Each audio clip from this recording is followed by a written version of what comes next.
Hey everybody, welcome back to The Loop. This week we're trying to make our way through the book of 1 Samuel. Today I want to take a look at 1 Samuel 17. It's a story that you're probably familiar with, but it's also a story that I cannot skip over because there are actually two lessons in this story, not just one. It's the story of David and Goliath. As you know by now, David has been identified as the future king of Israel, but at this stage in his life, he's only a young man. That being said, he is getting ready to rise to power very, very quickly. As a young man, David goes out to the battlefield to visit his older brothers who are off at war. While he's there, he hears a Philistine named Goliath who is taunting Israel, his people.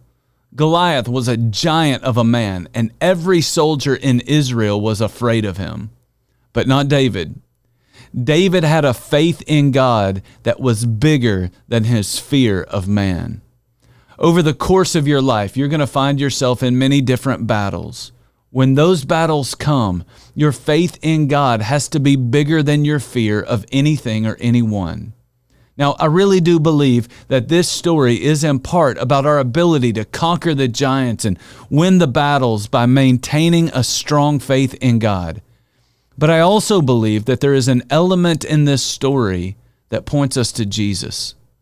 You see, the truth is, most of us are more like the soldiers in Israel than we are like David. We're not courageously walking by faith, stepping onto the battlefield to face off with the giant.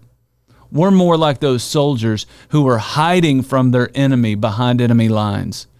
And that's where Jesus comes in. On a much grander scale, we do have a spiritual enemy who loves to mock our God and would love to destroy us.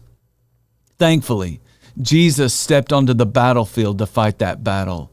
He defeated our spiritual enemy for us. He has severed the head of the enemy who hates us.